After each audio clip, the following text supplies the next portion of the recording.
A true story of how a gentleman of a certain age and of respectable appearance was swallowed alive by the crocodile in the arcade, and of the consequences that followed. Oh hey Lambert, où est Lambert? As tu veux Lambert? On the 13th of January of this present year, 1865, at 12:30 in the day, Elena Ivanovna, the wife of my cultured friend Ivan Ivanovich, who is a colleague in the same department and may be said to be a distant relation of mine too, expressed the desire to see the crocodile now at a fixed charge in the arcade.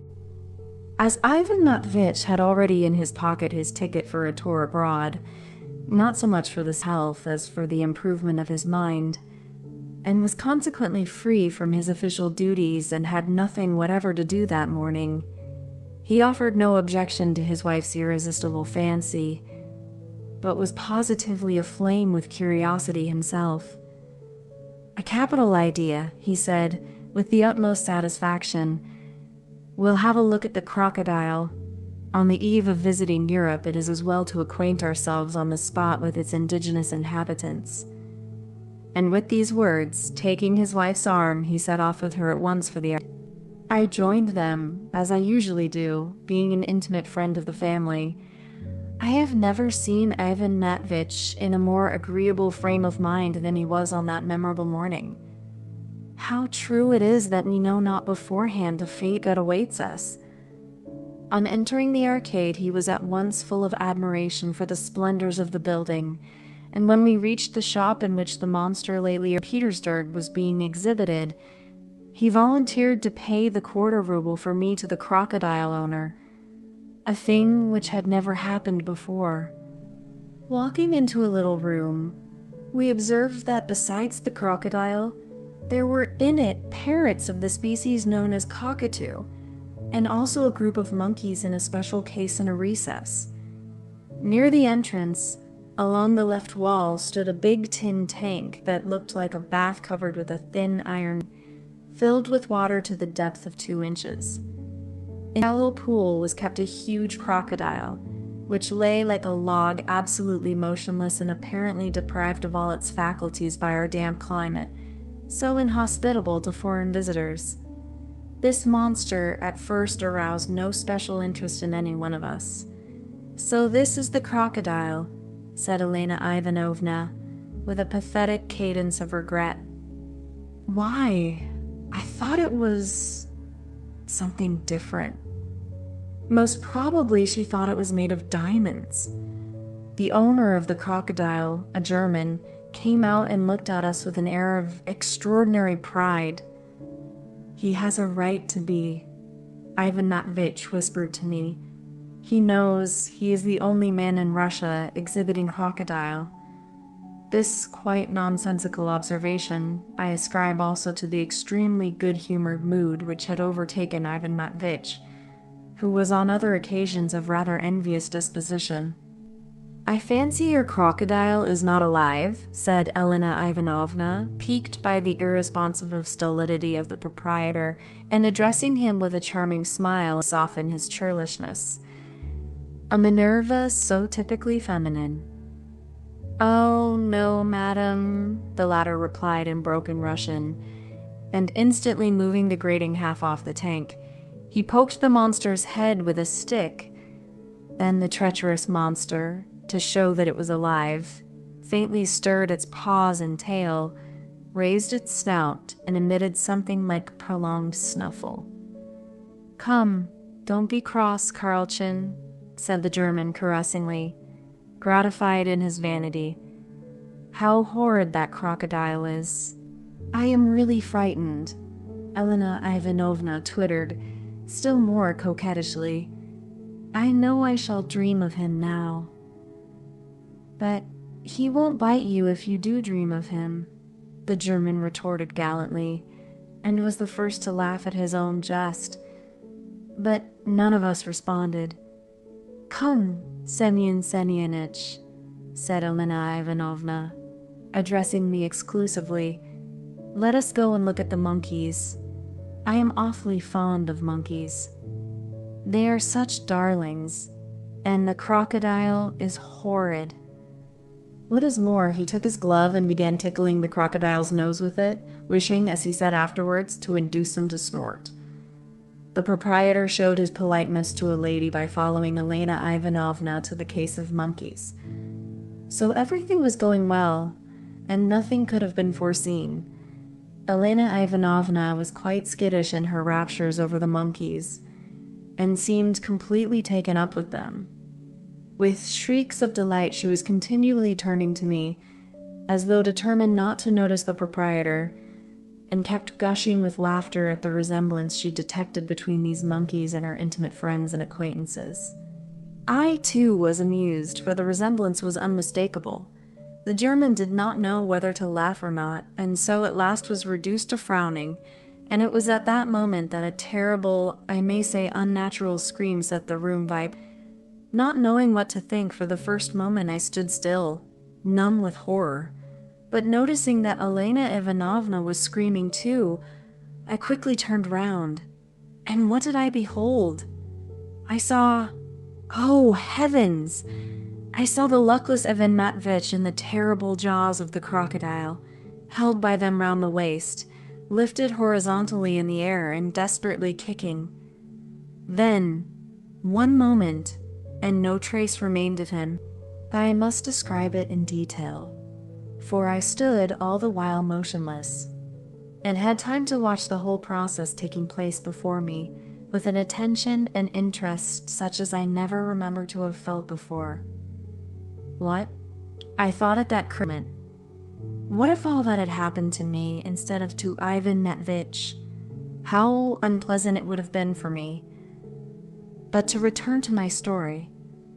The crocodile began by turning the unhappy Ivan Ivanovich in his terrible jaws, so that he could swallow his legs first, then bringing up Ivan Ivanovich, who kept trying to jump out and clutching at the sides of the tank, sucked him down again as far as his waist, then bringing him up again, gulped him down, and so again and again. In this way, Ivan Ivanovich was visibly disappearing before our eyes. At last, with a final gulp, the crocodile swallowed my cultured friend entirely, this time leaving no trace of him. From the outside of the crocodile, we could see the protuberances of Ivan Matveitch's figure as he passed down the inside of the monster. I was on the point of screaming again when destiny played another treacherous trick upon us. The crocodile made a tremendous effort, probably oppressed by the magnitude of the object he had swallowed, once more opened his terrible jaws, and with a final hiccup he suddenly let the head of Ivan Matveitch pop out for a second, with an expression of despair on his face.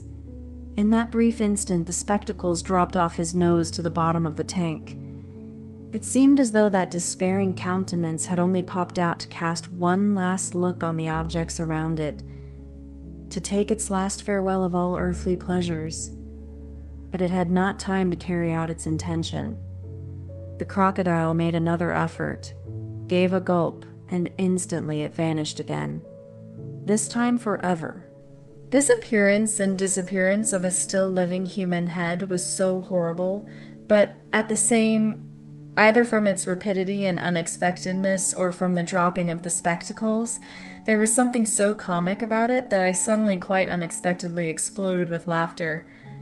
But pulling myself together and realizing that to laugh at such a moment was not the thing for an old family friend, I turned at once to Elena Ivanovna and said with a sympathetic air, "Now it's all over with our friend Ivan Matveitch. I cannot even attempt to describe how violent was the agitation of Elena Ivanovna during the whole process." After the first scream, she seemed rooted to the spot and stared at the catastrophe with apparent indifference, though her eyes looked as though they were starting out of her head.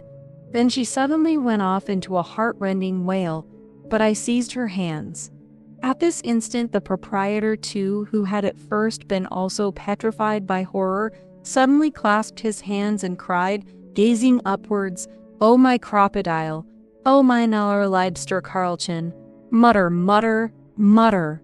A door at the rear of the room opened at this cry, and the mutter, A rosy-cheeked, elderly but disheveled woman in a cap made her appearance and rushed with a shriek to her German.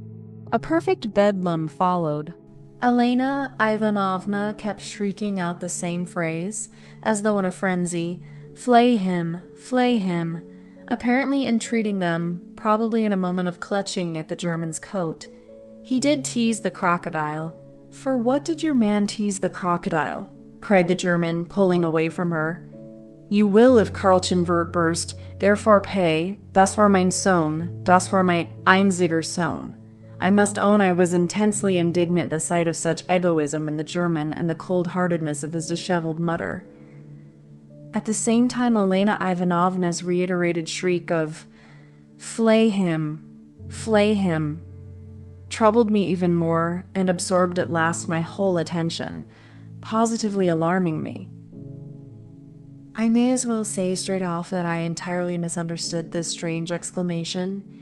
It seemed to me that Elena Ivanovna had for the moment taken leave of her senses, but nevertheless wishing to avenge the loss of her beloved Atvarich, was demanding by way of compensation that the crocodile should be severely thrashed, while she was meaning something quite different.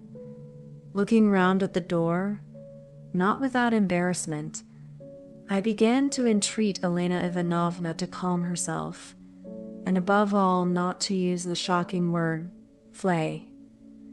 For such a reactionary desire here, in the midst of the art of the most cultured society, not 2 paces from the hall where at this very minute Mr.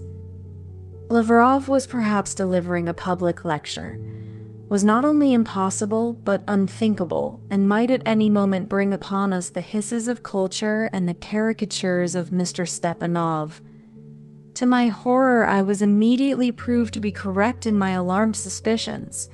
The curtain that divided the crocodile room from the little entry where the quarter rubles were taken suddenly parted, and in the opening there appeared a figure with mustaches and beard, carrying a cap, with the upper part of its body bent a long way forward, though the feet were scrupulously held beyond the threshold of the crocodile room in order to avoid the necessity of paying the entrance money. Such a reactionary desire, madam, said the stranger, trying to avoid falling over in our direction and to remain standing outside the room, does no credit to your development, and is conditioned by lack of phosphorus in your brain.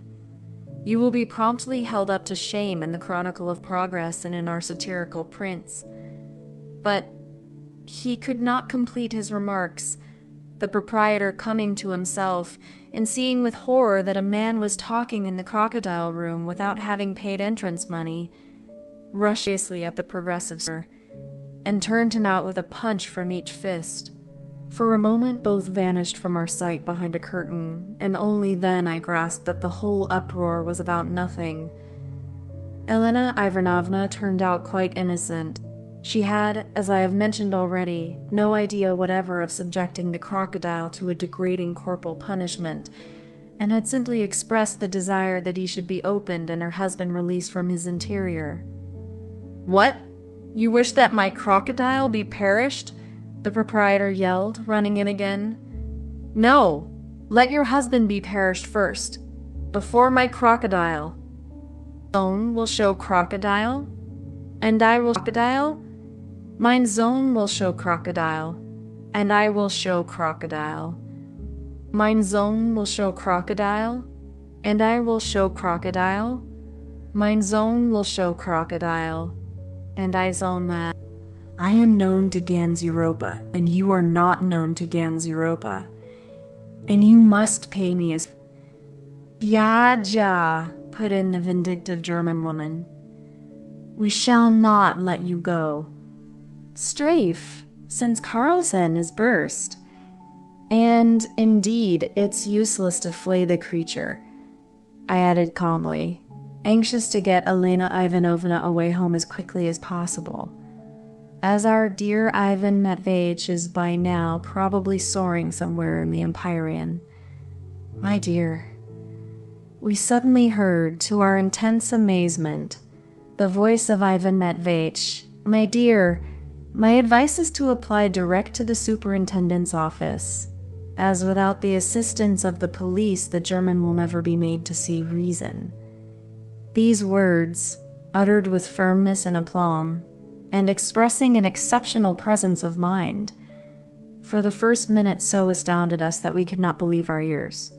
But, of course, we ran at once to the crocodile's tank, and with equal reverence and incredulity, listened to the unhappy captive. His voice was muffled, thin and even squeaky, as though it came from a considerable distance. It reminded one of a jocose person who, covering his mouth with a pillow, shouts from an adjoining room, trying to mimic the sound of two peasants calling to one another in a deserted plain or across a wide ravine. A performance to which I once had the pleasure of listening in a friend's house at Christmas. "Ivan Ivanovich, my dear, and so you are alive," faltered Elena Ivanovna. "Alive and well," answered Ivan Ivanovich, "and, thanks to the Almighty, swallowed without any damage whatever. I am only uneasy as to the view my superiors may take of the incident, for after getting a permit to go abroad, I have got into a crocodile, which seems anything but clever, and next to the crocodile, which seems anything but clever, then there I am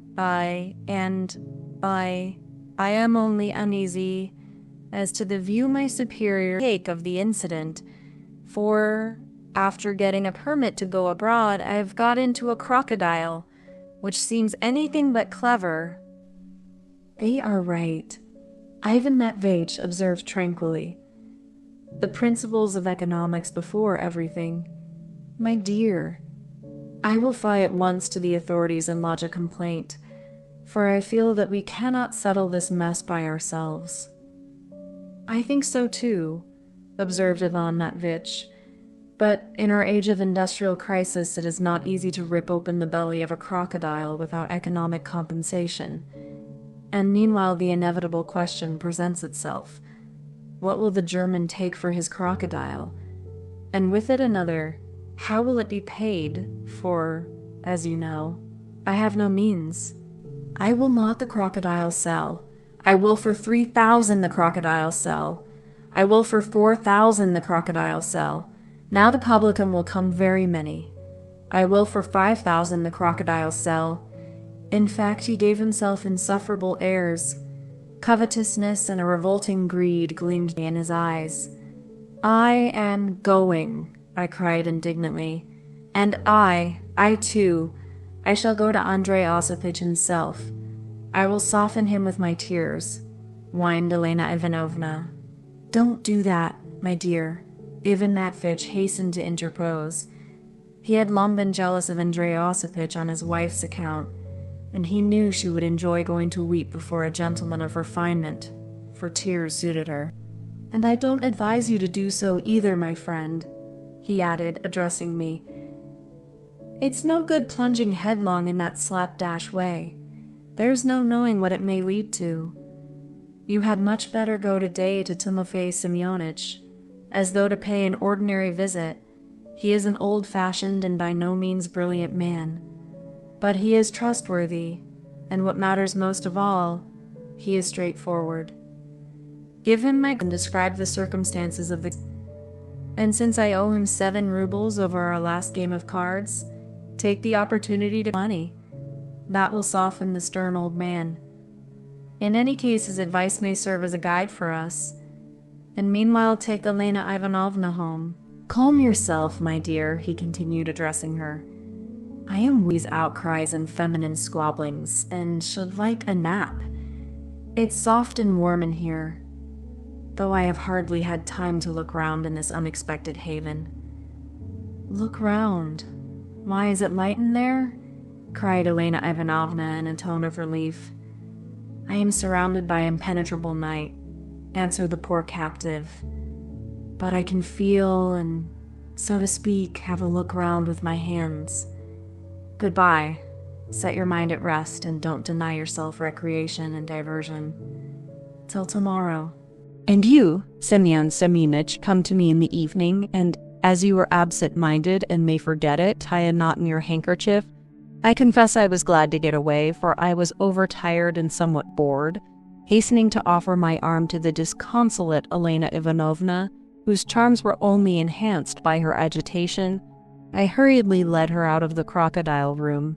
The charge will be another quarter ruble in the evening, the proprietor called after us. Oh dear, how greedy they are, said Elena Ivanovna, looking at herself in every mirror on the walls of the arcade, and evidently aware that she was looking prettier than usual. The principles of economics, I answered with some emotion, proud that passers-by should see the lady on my arm. The principles of economics, I answered with some emotion, proud that passers-by should see the lady on my arm.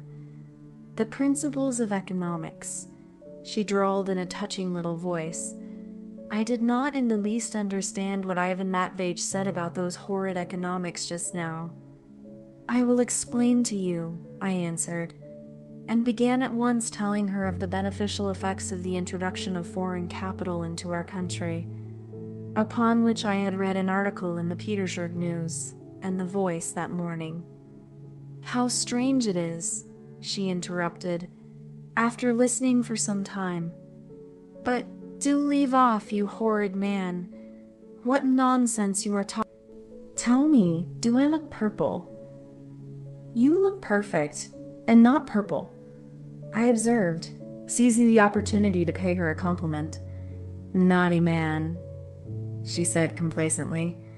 Poor Ivan Ivanovich, she added a minute later, putting her little head on one side coquettishly. I am really sorry for him. Oh dear, she cried suddenly. How is he going to have his dinner? And what will he do if he wants anything? An unforeseen question, I answered, perplexed in my turn. To tell the truth, it had not entered my head. So much more practical are women than we men in the solution of the problems of daily life. Poor dear, how could he have gotten into such a mess? Nothing to amuse him, and in the dark. How vexing it is that I have no photograph of him. So now I am a sort of widow, she added, with a seductive smile, evidently interested in her new position. I am sorry for him, though. It was, in short, the expression of the very natural and intelligible grief of a young and interesting wife for the loss of her husband. I took her home at last, soothed her, and, after dining with her and drinking a cup of aromatic coffee, set off at 6 o'clock to Timofey Semyonich, calculating that, at that hour, all married people of settled habits would be sitting or lying down at home. Having written this first chapter in a style appropriate to the incident recorded, I intend to proceed in a language more natural, though less elevated, and I beg to forewarn the reader of the fact. Time. The venerable Timofey Semyonich met me rather nervously, as though somewhat embarrassed. He led me to his tiny study and shut the door carefully. That the children may not hinder us, he added with evident uneasiness. There he made me sit down on a chair by the writing table, sat down himself in an easy chair, wrapped round him the skirts of his old wadded dressing gown, and assumed an official and even severe air, in readiness for anything, though he was not my chief nor Ivan Ivanovich. I have nothing to do with it and do not intend to mix myself up in the affair. I was surprised to find that he apparently knew all about it already. In spite of that, I told him the whole story over in detail. I spoke with positive excitement, for I was at that moment fulfilling the obligations of a true friend. He listened without special surprise, but with evident signs of suspicion. Only fancy, he said. I always believed that this would be sure to happen to him. Why, Timofey Semyonich, it is a very unusual incident in itself.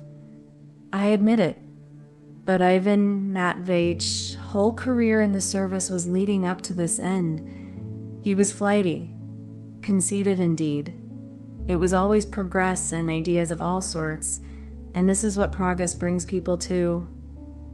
But this is a most unusual incident and cannot possibly serve as a general rule for all progressives. Yes, indeed it can. You see, it's the effect of overeducation, I assure you. For overeducation leads people to poke their noses into all sorts of places, especially where they are not invited. Though perhaps you know best, he added, as though offended. I am an old man and not of much education. I began as a soldier's son, and this year has been the jubilee of my service. Oh, no, Timofey Semyonich, not at all.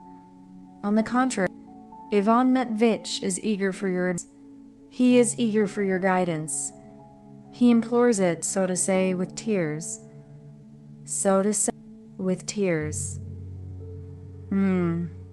Those are crocodile's tears, and one cannot quite believe in them. Tell me, what possessed him to want to go abroad? And how could he afford to go? Why, he has no private means. He had saved the money from his last bonus, I answered plaintively. He only wanted to go for 3 months. To Switzerland, to the land of William Tell. William Tell? He wanted to meet the spring at Naples, to see the museums, the customs, the animals.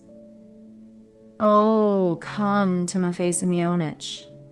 The man is in trouble. The man appeals to you as to a friend, as to an older relation, craves for advice, and you reproach him. Have pity at least on the unfortunate Elena Ivanovna.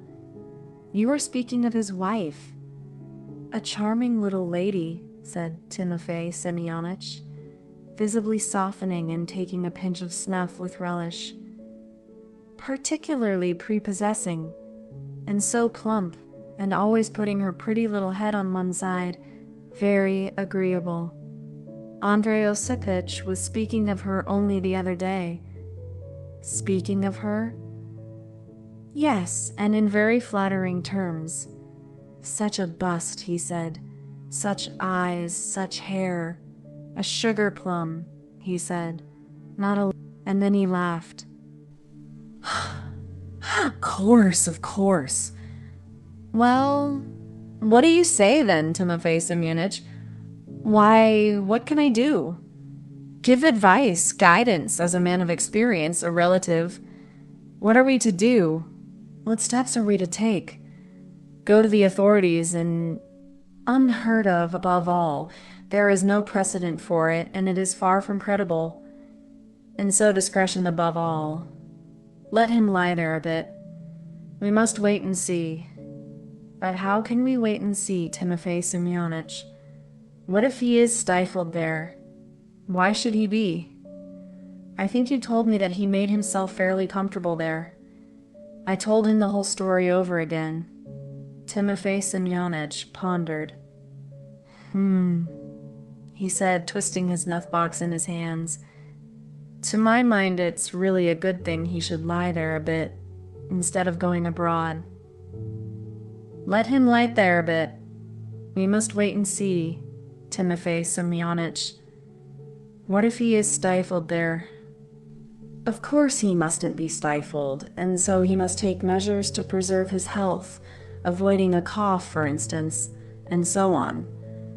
And as for the German, it's my personal opinion he is within his rights, and even more so than the other side, because it was the other party who got into his crocodile without asking permission, and not he who got into Ivan Ivanovitch's crocodile without asking permission, though, so far as I recollect, the latter has no crocodile without asking permission, then not he who got into Ivan Ivanovitch's crocodile without asking permission, though, so far as I recollect, the latter has no crocodile without asking permission, and not he who got into Ivan Ivanovitch's crocodile without asking permission, though, so far as I recollect, the latter has no crocodile without asking permission.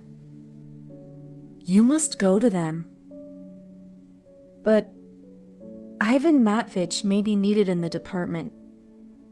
He may be asked for. Ivan Matvich. Besides, he is on leave. so that we may ignore him. Let him inspect the countries of Europe. It will be a different matter if he doesn't turn up when his leave is over. Then we shall ask for him and make inquiries. 3. Timofey Semyonich, for pity's sake. His own fault. Nobody thrust him there. At this rate, we should have to get a nurse to look after him at government expense, and that is not allowed for in the regulations. But the chief point is that the crocodile is private property, so that the principles of economics apply in this question. And the principles of economics are paramount. Only the other evening at Luka Andreevich's, Ignatiy Prokofyevich was saying so. Do you know Ignatiy Prokofyevich? A capitalist in a big way of business, and he speaks so fluently. We need industrial development among us. We must create it. We must create capital, so we must create a middle class, the so-called bourgeoisie. And as we haven't capital, we must attract it from abroad. We must, in the first place, give facility for companies to buy up lands in Russia as is done now abroad. The communal holding of land is poison, is ruin. And, he spoke with such heat. That's all right for him, a wealthy man and not in the service. With the communal system, he said, there will be no improvement in industrial development or agriculture. Foreign companies, he said, must as far as possible buy up the whole of our land in big lots, and then split it up in the smallest parts possible. And do you know he pronounced the words, split it up, with such determination, and then sell it as private property. Or rather, not sell it, but simply let it. When, he said, all the land is in the hands of foreign companies, they can fix any rent they like. And so the peasant will work 3 times as much for his daily bread, and he can be turned out at pleasure, so that he will feel it, will be submissive and industrious, and will work 3 times as much for the same wages. But as it is with the commune, what does he care? He knows he won't die of hunger, so he is lazy and drunken. And meanwhile, money will be attracted into Russia, capital will be created, and the bourgeoisie will spring up.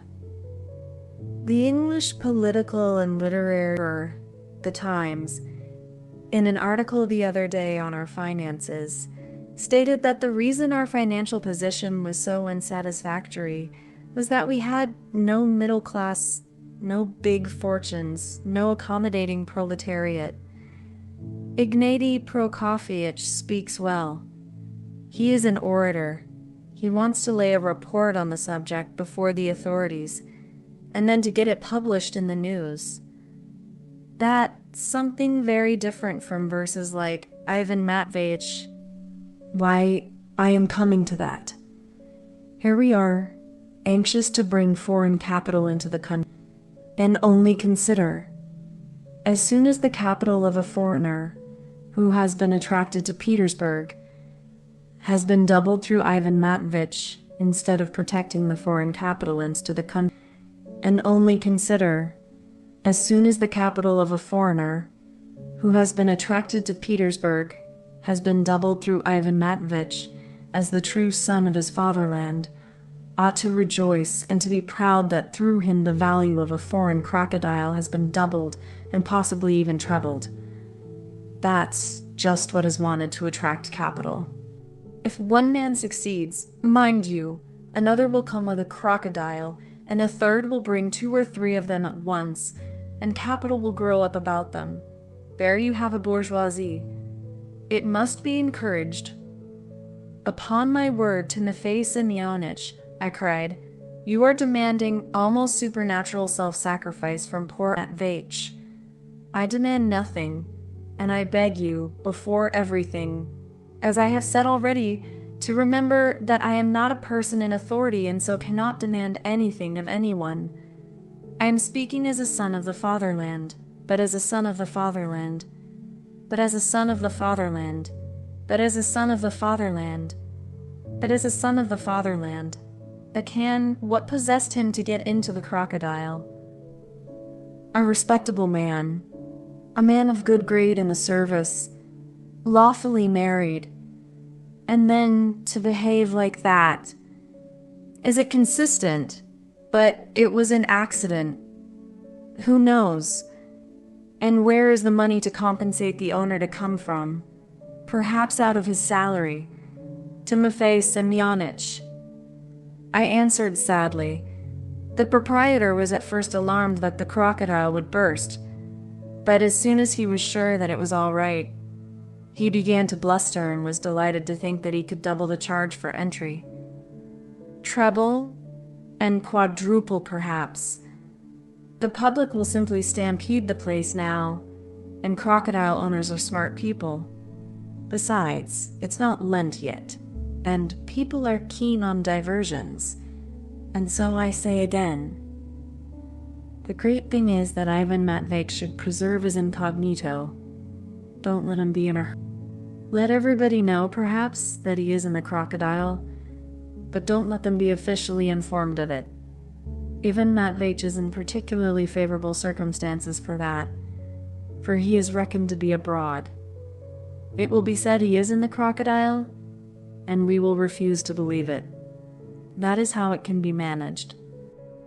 The great thing is that he should wait. And why should he be in a hurry? Well, but if... possibly is on leave and without salary. But couldn't it be with salary? On what grounds that he should remain alive? That he should send in a petition to be reckoned as still serving? Possibly is on leave and without salary. To send a special official, he said at last, to the inside of a crocodile to conduct a special inquiry is, in my personal opinion, an absurdity. It is not in the regulations.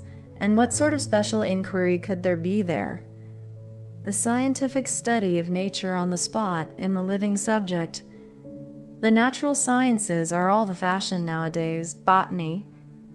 He could live there and report his observations, for instance, concerning digestion or simply habits, for the sake of accumulating facts. You mean as statistics? Well, I am no great authority on that subject. Indeed, I am no philosopher at all. You say facts? We are overwhelmed with facts as it is, and don't know what to do with them. Besides, statistics are a danger. Your objection is a just one, and might indeed serve as a ground for carrying the matter further. But consider again that if our Nikiforich... I remember, and how gay and amusing he was. And now, the old man was genuinely touched. Intercede for him? Timofey Semyonich. I will. I thought of doing so before. It's a good opportunity. And what on earth possessed him to go and look at the crocodile? Though, indeed, I should like to see it myself. Go and see the poor fellow, Timofey Semyonich? I will. Of course, I don't want to raise his hopes by doing so. I shall go as a private person. Well, goodbye. I am going to Nikiforich's again. Shall you be there? No, I am going to see the poor prisoner. Yeah, now he is a poor Nikiforich. I said goodbye to the old man. Ideas of all kinds were straying through my mind. A good-natured and most honest man, Timofey Semyonich. Yet, as I left him, I felt pleased at the thought that he had celebrated his 50th year of service, and that Timofey Semyoniches are now a rarity among us. I flew at once, of course, to the arcade to tell poor Ivan Matveyevich all the news, and, indeed, I was moved by curiosity to know how he was getting on in the crocodile and how it was possible to live in a crocodile. And indeed, was it possible to live in a crocodile at all? At times it really seemed to me as though it were all an outlandish, monstrous dream, especially as an outlandish monster was the chief figure in it. And yet, it was not a but actual, indubitable fact. Should I be telling the story if it were not? But to continue. It was late, about 9 o'clock, before I reached the arcade, and I had to go into the crocodile room by the back entrance, for the German had closed the shop earlier than usual that evening. Now, in the seclusion of domesticity, he was walking about in a greasy old frock coat, but he seemed 3 times as pleased as he had been in the morning. It was evidently that he had no apprehensions now, and that the public had been coming many more. The mutter came out later, evidently to keep an eye on me. The German and the mutter frequently whispered together. "Are you alive, my cultured friend?" I cried as I approached the crocodile, expecting my words to reach Ivan Ivanovich from a distance and to flatter his vanity. "Alive and well," he answered, as though from a long way off or from under the bed, though I was standing close beside him. "Alive and well, but of that later. How are things going?" As though purposely not hearing the question, I was just beginning with sympathetic haste to question him how he was, what it was like in the crocodile, and what, in fact, there was inside a crocodile. Both friendship and common civility demanded this, but with capricious annoyance he interrupted me. "How are things going?" he shouted, in a shrill and, on this occasion, particularly revolting voice, addressing me peremptorily as usual. I described to him my whole conversation with Timofey Semyonich down to the smallest detail. As I told my story, I tried to show my resentment in my voice. The old man is right. Ivan Ivanovich pronounced as abruptly as usual in his conversations with me. I like practical people, and can't endure sentimental milksops. I am ready to admit, however, that your idea about a special commission is not altogether absurd. I certainly have a great deal to report, both from a scientific and from an ethical point of view. But now all this has taken a new and unexpected aspect, and it is not worthwhile to trouble about mere salary. Listen attentively. Are you sitting down? No. I am standing up. Sit down on the floor if there is nothing else, and listen attentively. You're sitting down? No. I am standing up. Listen. He began dictatorially. The public came today in masses. There was no room left in the evening, and the police came in to keep order. At 8 o'clock, that is, earlier than usual, the proprietor thought it necessary to close the shop and end the exhibition, to count the money he had taken and prepare for tomorrow more conveniently. So I know there will be a regular fair tomorrow, so we may assume that all the most cultivated people in the capital, the ladies of the best society, the foreign ambassadors, the leading lawyers, and so on, will all be present. What's more, people will be flowing here from the remotest provinces of our vast and interesting empire. The upshot of it is that I am the cynosure of all eyes, and though hidden to sight, I am eminent. I shall teach the idle crowd. Taught by experience, I shall be an example of some resignation to fate. I shall be, so to say, a pulpit from which to instruct mankind. The mere biological details I can furnish about the monster I am inhabiting are of priceless value. And so, far from repining at what has happened, I confidently hope for the most brilliant of careers. You won't find it wearisome? I asked sarcastically. What irritated me more than anything was the extreme pomposity of his language. Never there was there, inhabiting, are of priceless value. And so, far from repining at what has happened, I confidently hope for the most brilliant of complication. What on earth? What can this frivolous blockhead find to be so cocky about? I muttered to myself. He ought to be crying instead of being cocky about. I muttered to myself. He ought to be crying instead of being cocky about. I muttered to myself. He ought to be crying instead of being cocky about their me. I will certainly develop a new economic theory of my own, and I shall be proud of it, which I have hitherto been prevented from doing by my official duties and by trivial distractions. I shall refute everything and be a new Fourier. By the way, did you give Timofey Semyonich the 7 rubles? Yes. Out of my own pocket, I answered, trying to emphasize that fact in my voice. We will settle it, he answered superciliously.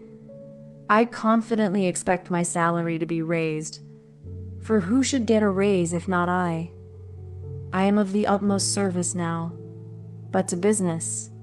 My wife, you shouted, this time in a positive squeal. There was no help for it. Meekly, though gnashing my teeth, I told him how I had left Elena Ivanovna. He did not even hear me out. I have special plans in regard to her, he began me. If I am celebrated here, I wish her to be celebrated there. Savants, poets, philosophers, foreign mineralogists, statesmen, after conversing in the morning with me, will visit her salon in the evening. From next week onwards, she must have an at-home every evening. With my salary doubled, we shall have the means for entertaining, and as the end must not go beyond tea and hired footmen. That settled. Both here and there they will talk of me. I have long thirsted for an opportunity for being talked about, but could not attain it, fettered by my humble position and low grade in the service. And now all this has been attained by a simple gulp on the part of the crocodile. Every word of mine will be listened to, every utterance will be thought over, repeated, printed, and I teach them what I am worth. They shall understand at last what abilities they have allowed to vanish in the entrails of a monster. This man might have been foreign minister or might have ruled a kingdom, some will say, and that man did not rule a kingdom, others will say. In what way am I inferior to a Garnier, Pesheshki, or whatever they are called? My wife must be a worthy second. I have brains, she has beauty and charm. She is beautiful, and that is why she is his wife, some will say. She is beautiful because she is his wife, others will amend. To be ready for anything, let Elena Ivanovna buy tomorrow the encyclopedia edited by Andrei Kraevsky, that she may be able to converse on any topic. Above all, let her be sure to read the political leader in the Petersburg News, comparing it every day with the Voice. I imagine that the proprietor will consent to take me sometimes with the crocodile to my wife's brilliant salon. I will be in a tank in the middle of the magnificent drawing room, and I will scintillate with witticisms which I will prepare in the morning. To the statesman I will impart my projects. To the poet I will speak in rhymes. With the ladies I can be amusing and charming without impropriety, since I shall be no danger to their husband's peace of mind. To all the rest I shall serve as a pattern of resignation to fate and the will of Providence. I shall make my wife a brilliant literary lady. I shall bring her forward and explain her to the public. As my wife, she must be full of the most striking virtues. And if they are right in calling Andrei Alexandrovich our Russian Alfred de Musset, they will be still more right in calling her a Russian Yevgenia Tour. I must confess that, although this wild nonsense was rather in Ivan Matvich's habitual style, it did occur to me that he was in a fever and delirium. It was the same, everyday Ivan Matvich's habitual style. It did occur to me that he was in a fever and delirious. It was the same, everyday Ivan Matvich, but magnified 20 times. My friend, I asked him, are you hoping for a long life? Tell me. I am your friend, and you must admit that the incident is most unnatural, and consequently my curiosity is most natural, and consequently my curiosity is most natural, and consequently my curiosity is most natural, and consequently my curiosity is most natural. Idle curiosity and nothing else, he pronounced sententiously, but you shall be satisfied. You ask how I am managing in the entrails of the monster. To begin with, the crocodile to my the elastic goods sold in the Gorohovy street in the Morskaya, and, if I am not mistaken, in the Voznesky Prospect. Otherwise, if you think of it, how could I find room? Can the crocodile be perfectly empty? Perfectly? Ivan Ivanovich maintained sternly and impressively. And in all probability, it is so constructed by the laws of nature. The crocodile possesses nothing but jaws furnished with sharp teeth, and besides the jaws, a tail of considerable length. That is all. Properly there never has been. All that is the idle fancy of frivolous travelers. As one inflates an air cushion, I am now with my person inflating the crocodile. He is incredibly elastic. Indeed, you might, as the friend of the family, get in with me if you were generous and self-sacrificing enough. And even with you here, there would be room to spare. I even think that in the last resort I might send for Elena Ivanovna. However, this void, hollow formation of the crocodile is quite in keeping with the teachings of natural science. If, for instance, one had to construct a new crocodile, the question would naturally present itself. What is the fundamental characteristic of the crocodile? The answer is clear: to swallow human beings. How is one, in constructing the crocodile, to secure that he should swallow people? The answer is clear still: construct him hollow. It was settled by physics long ago that nature abhors a vacuum. Hence the inside of the crocodile must be hollow so that it may abhor the vacuum, and consequently swallow and so fill itself with anything it can come across. And that is the sole rational cause every crocodile swallows men. It is not the same in the constitution of man. The emptier a man's head is, for instance, the less he feels the thirst to fill it. And that is the one exception to the general rule. It is all as clear as day to me now. I have deduced it by my own observation and experience, being, so to say, in the very bowels of nature, in its retort, listening to the throbbing of its even etymology supports me, for the very word crocodile means veracity. Crocodile, crocodillo, is evidently an Italian word, dating perhaps from the Egyptian pharaohs, and evidently an Italian word, dating perhaps from the Egyptian pharaohs, and evidently an Italian word, dating perhaps from the Egyptian pharaohs, and evidently Italian word, dating perhaps from the Egyptian pharaohs, and evidently an Italian word dating perhaps from the Egyptian pharaohs, and evidently an Italian word dating perhaps from the Egyptian pharaohs, and evidently an Italian word dating perhaps control of people in the world. He is a fever, he is feverish. I repeated to myself in alarm. Nonsense, he answered contemptuously. Besides, in my present position it would be most inconvenient. I knew, though, you would be sure to talk of taking medicine. But, my friend, how do you take food now? Have you dined today? No, but I am not hungry, and most likely I shall never take food again. And that, too, is quite natural. Filling the whole interior of the crocodile, I make him feel always full. Now he need not be fed for some years. On the other hand, nourished by me, he will naturally impart to me all the vital juices of his body. It is the same as with some accomplished coquettes who embed themselves and their whole persons for the night in raw steak, and then, after their morning bath, are fresh, supple, buxom, and fascinating. In that way, nourishing the crocodile, I myself obtain nourishment from him. Consequently, we mutually nourish one another.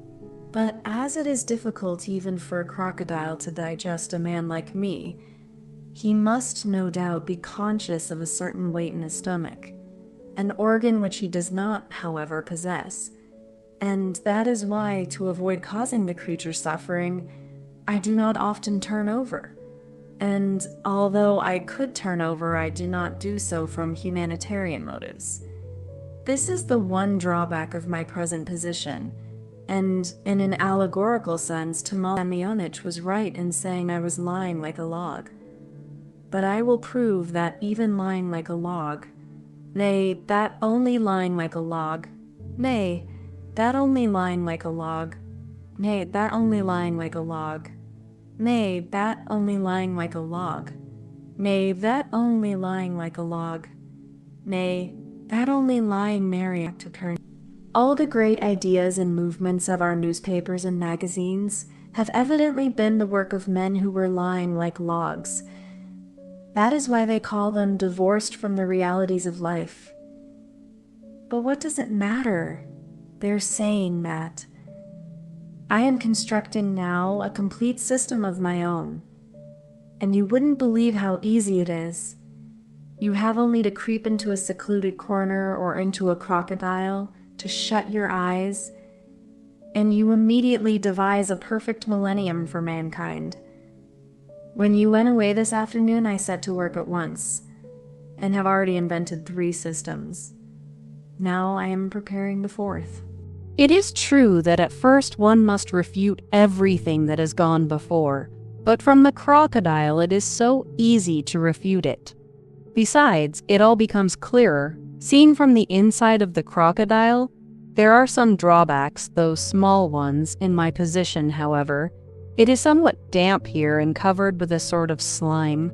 Moreover, there is a smell of India rubber like the smell of my old galoshes. That is all. There are no other drawbacks. I talk to you about great ideas, and you understand that I am sufficiently nourished by the great ideas which light up the darkness in which I am enveloped.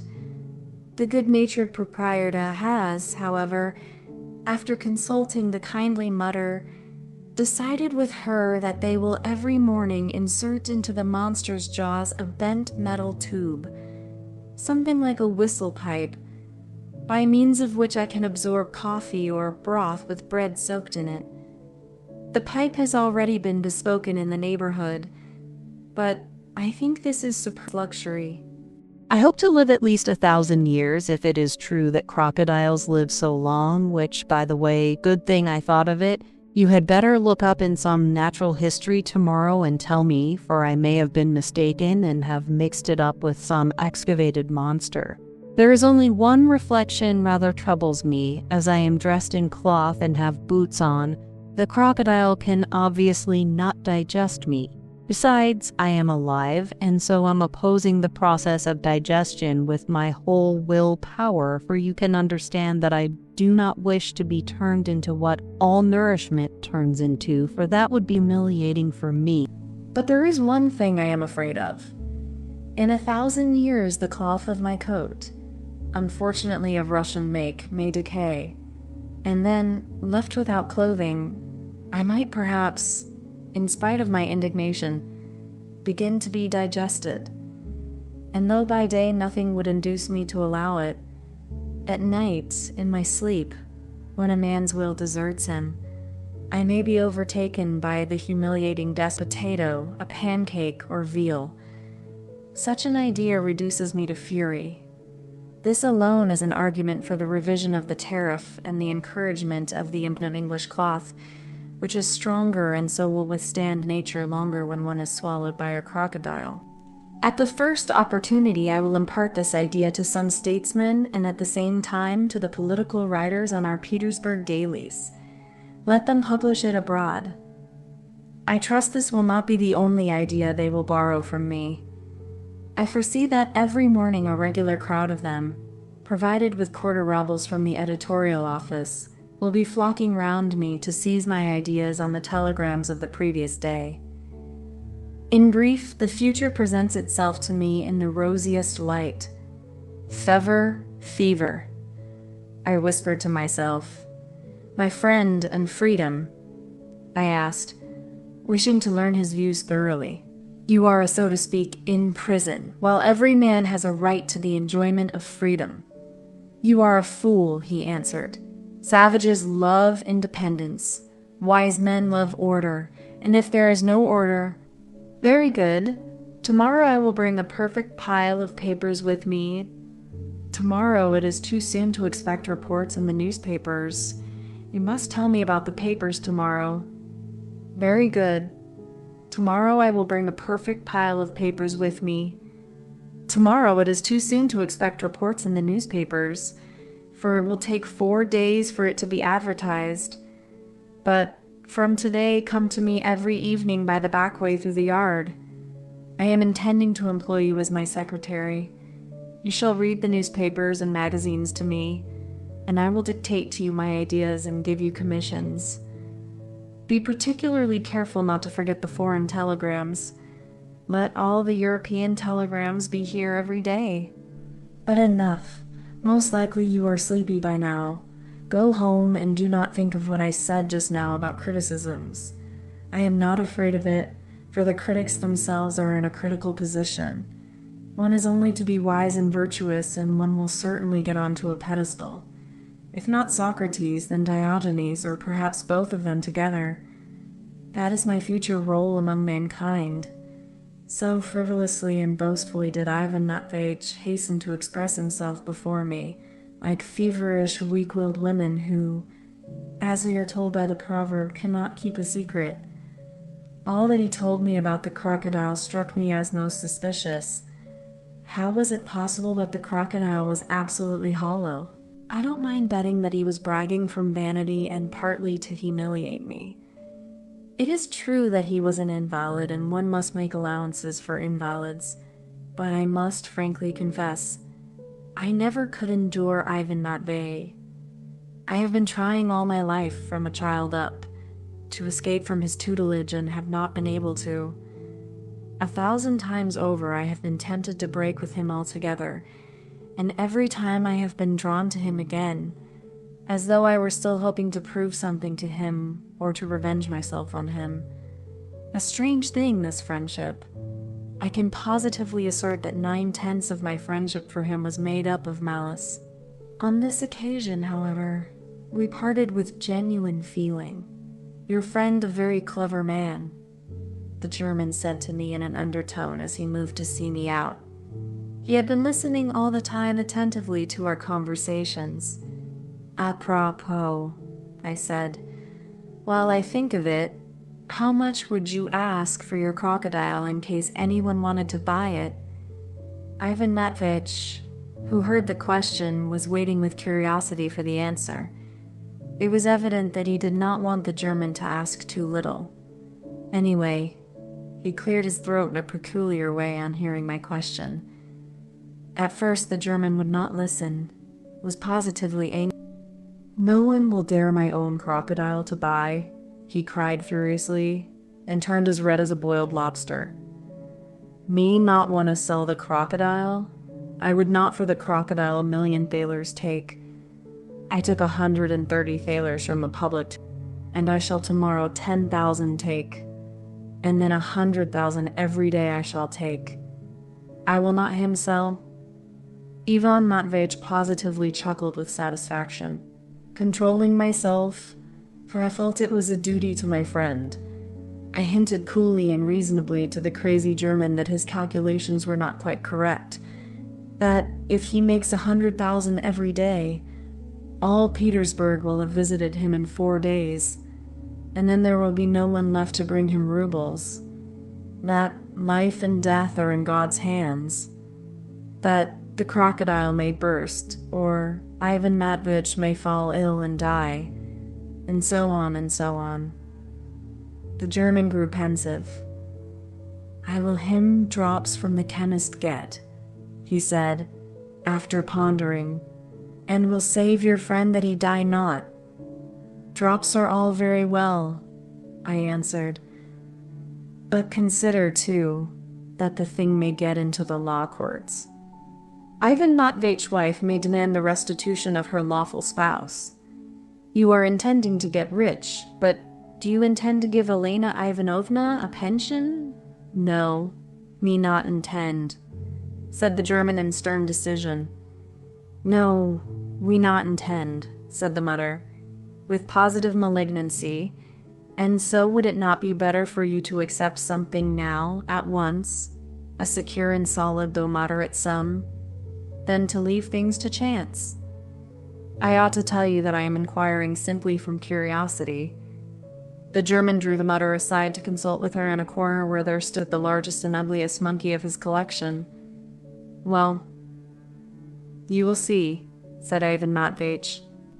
As for me, I was at that moment burning with the desire first to German a thrash, next give the mutter an even sounder one, and thirdly to give Ivan Matveyevich the soundest thrashing of all for his boundless vanity. But all this paled beside the answer of the rapacious German. After consultation with the mutter, he demanded for his crocodile 1,000 rubles in bonds of the last Russian loan with lottery voucher attached, a brick house in Vorohovy Street with a chemist shop attached, and in addition, Russian colonel. "You see," Ivan Matveyevich cried triumphantly, "I told you so." Apart from this last senseless desire for the rank of a colonel, he is perfectly right, for he fully understands the present value of the monster he is exhibiting. The economic principle before everything. Upon my word, I cried furiously to the German, "But what should you be made a colonel for? What exploit have you performed? What sport have you performed? What service have you done? In what way have you gained military glory? You are really crazy. Crazy," cried the German, offended. "No, a person very sensible, but you very stupid. I have a colonel deserve for that I have a crocodile shown, and in him a live Hofrath sitting. And a Russian can a crocodile not show, and live Hofrath in him sitting. Me extremely clever man, and much wish colonel to be. Well, goodbye then, Ivan Matveyevich," I cried, shaking with fury, and I went out of the crocodile room almost at a run. I felt that in another minute I could not have answered for myself. The unnatural expectations of these two blockheads were insupportable. The cold air refreshed me and somewhat moderated my engine.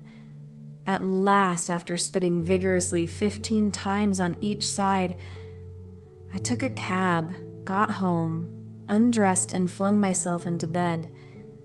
What vexed me more than anything was my having become his secretary. Now I was to die of boredom there every evening, doing the duty of a true friend. I was ready to beat myself for it, and I did, in fact, after putting out the candle and pulling up the bedclothes, punch myself several times on the head and various parts of my body. That somewhat relieved me, and at last I fell asleep fairly soundly, in fact, for I was very tired.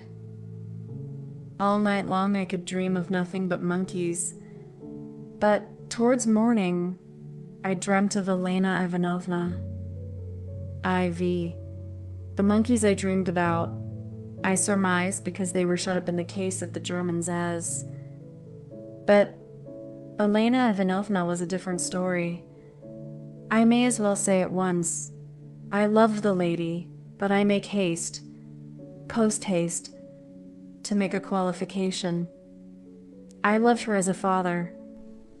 I judge that because I often felt an irresistible desire to kiss her little head or her rosy cheek, and though I never carried out this inclination, I would not have refused even to kiss her lips.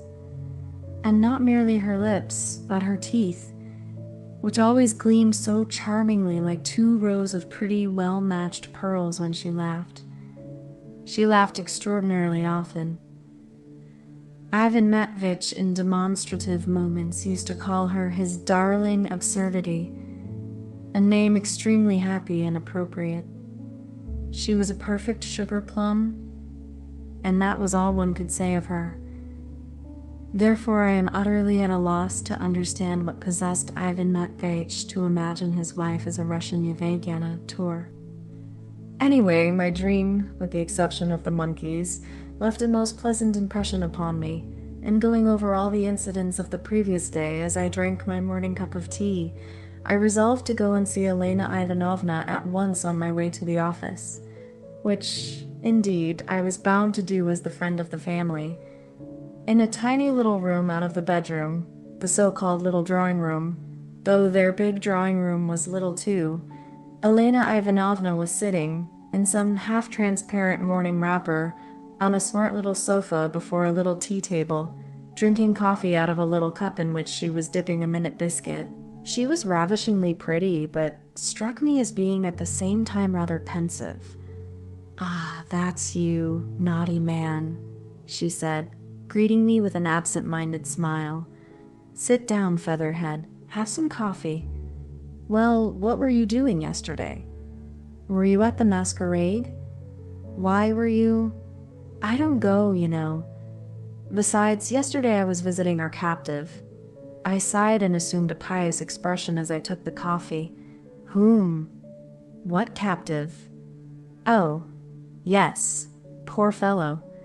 Well, how is he? Bored? Do you know, I wanted to ask you, I suppose I can ask for a divorce now." "A divorce!" I cried in indignation and almost spilled the coffee.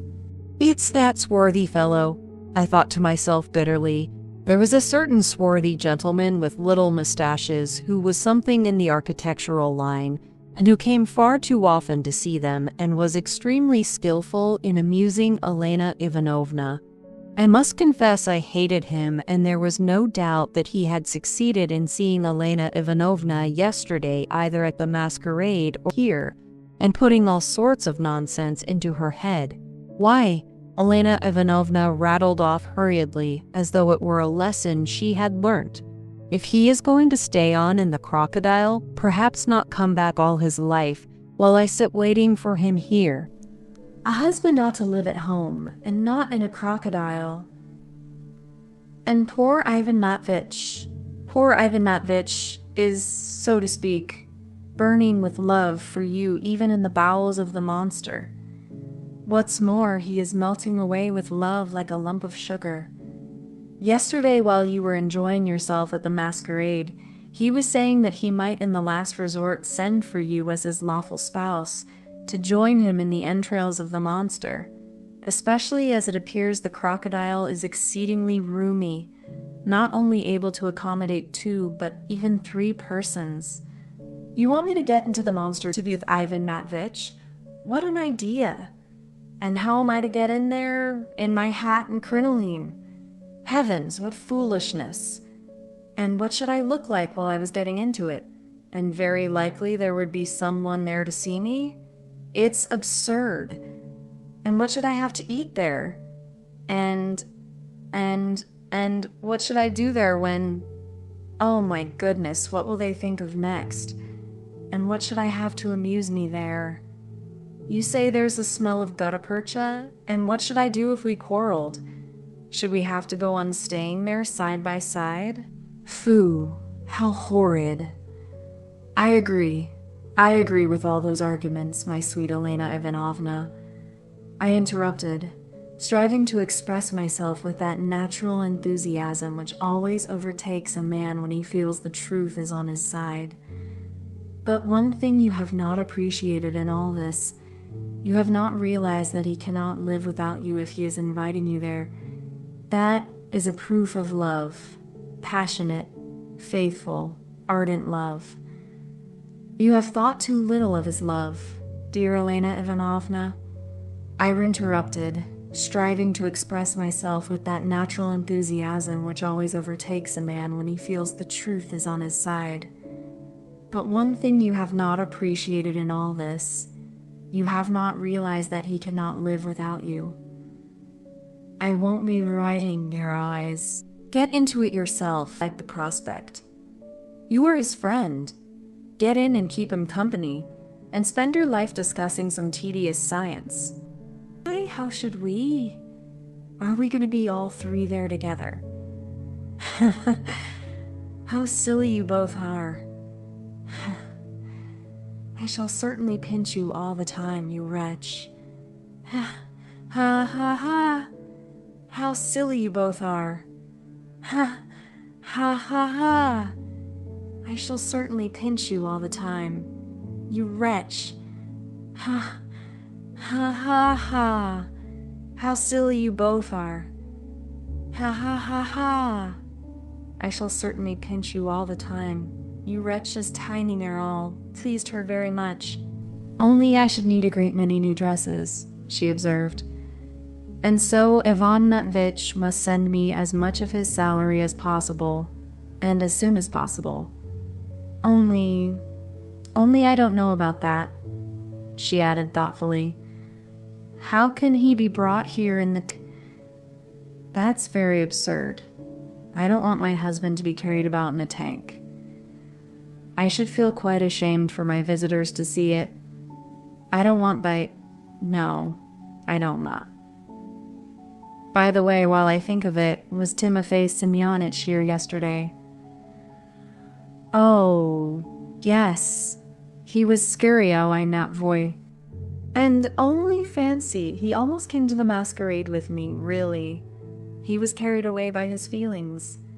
I observed. And who would not be with you? You charmer. Oh, get along with your compliments.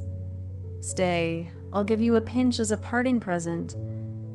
I've learnt to pinch awfully well lately. Well, what do you say to that? By the way, you say Ivan Ivanovich spoke several times of me yesterday. No, not exactly. I must say he is thinking more now of the fate of humanity, and wants... Only not today. I've got a headache, and besides, there will be such a lot of people there today. They'll say, that's his wife, and I shall feel it. Goodbye. You will be there this evening, won't you? To see him, yes. He asked me to go and take him. That's capital. Go and read to him. But don't come and see me today. I am not well, and perhaps I may go and see someone. Goodbye, you naughty man. It wasn't the fellow is going to see her this evening, I thought. At the office, of course. I gave no sign of being consumed by these cares and anxieties. But soon I noticed some of the most progressive papers seemed to be passing particularly rapidly from hand to hand among my colleagues, and were being read with an extremely serious expression of face. The first one that was the news sheet, the paper of no particular party but humanitarian in general, for which it was regarded with contempt among us, though it was read. Not without surprise I read in it the following paragraph. Yesterday strange rumors were circulating among the spacious ways and sumptuous buildings of our vast metropolis. A certain well-known bon vivant of the highest society, probably weary of the cuisine at Borel's and at the X, went into the arcade, into the place where an immense crocodile recently brought to the metropolis is being exhibited, and insisted on its being prepared for his dinner. After bargaining with the proprietor, he at once set to work to devour him. That is, not the proprietor, a very meek and punctilious German, but his crocodile, cutting juicy morsels with his penknife from the living animal, and swallowing them with extraordinary rapidity. By degrees the whole crocodile disappeared into the vast recesses of his stomach, so that he was even on the point of attacking an ichneumon, a constant companion of the crocodile, probably imagining that the latter would be as safe. We are by no means opposed to that new article of diet with which foreign gourmands have long been familiar. We have, indeed, predicted that it would come.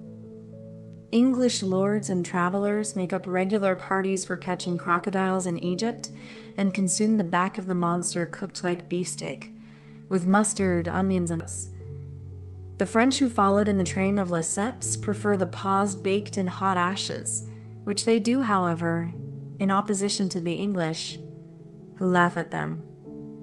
Probably both ways would be appreciated among us. For our part, we are delighted at a new branch of industry, of which our great and varied fatherland stands preeminently in need. Probably before a year is out, crocodiles will be brought in hundreds to replace this first one, lost in the stomach of a Petersburg bourmand. And why should not the crocodile be acclimatized among us in Russia? If the water of the Neva is too cold for these interesting strangers, there are ponds in the capital and rivers and lakes outside it. Why not breed crocodiles at Pargolovo, for instance, or at Pavlovsk in the Presnensky ponds and in Samoteka in Moscow, while providing agreeable nourishment for our fastidious gourmands? They might at the same time entertain the ladies who walk about these ponds and instruct the children in natural history. The crocodile skin might be used for making jewel cases, boxes, cigar cases, pocketbooks, and possibly more than 1,000 saved up in the greasy notes that are peculiarly beloved of merchants might be laid by in crocodile skin. We hope to return more than once to this interesting topic, though I had for something of the sort. Yet, the reckless inaccuracy of the paragraph overwhelmed me. Finding no one with whom to share my impression, I turned to Prohor Savage, who was sitting opposite to me, and noticed that the latter had been watching me for some time, while in his hand he held the voice as though he were on the point of passing it to me. Without a word, he took the news sheet from me, and as he handed me the voice, he drew a line with his nail against an article to which he probably wished to call my attention. This Prohor Savage was a very queer man. A taciturn old bachelor, he was not on intimate terms with any of us, scarcely spoke to anyone in the office, always had an opinion of his own about everything, but could not bear to impart it to anyone. He lived alone. Hardly anyone among us had ever been in his lodging. This was what I read in the voice.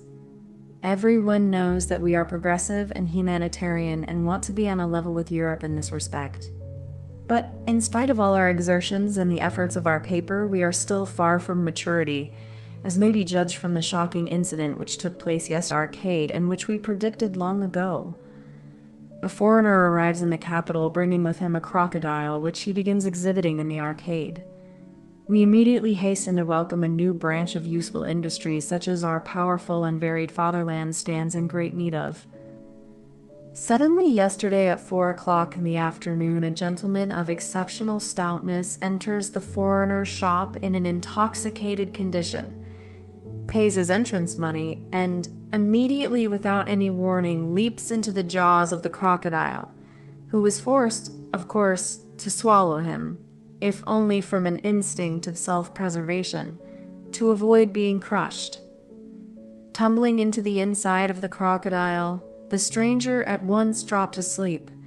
Neither the shouts of the foreign proprietor, nor the laments of his terrified family, nor threats to send for the police made the slightest impression. Within the crocodile was heard nothing but laughter and a promise to flay him. Sick, though the poor mammal, compelled to swallow such a mass, was vainly shedding tears.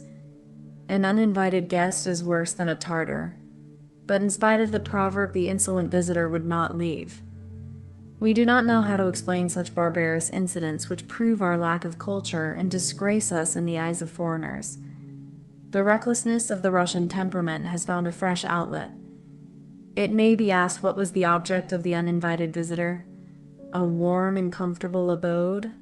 But there are many excellent houses in the capital with very cheap and comfortable lodgings, with the Neva water laid on, and a staircase lighted by gas, frequently with a hall porter maintained by the proprietor.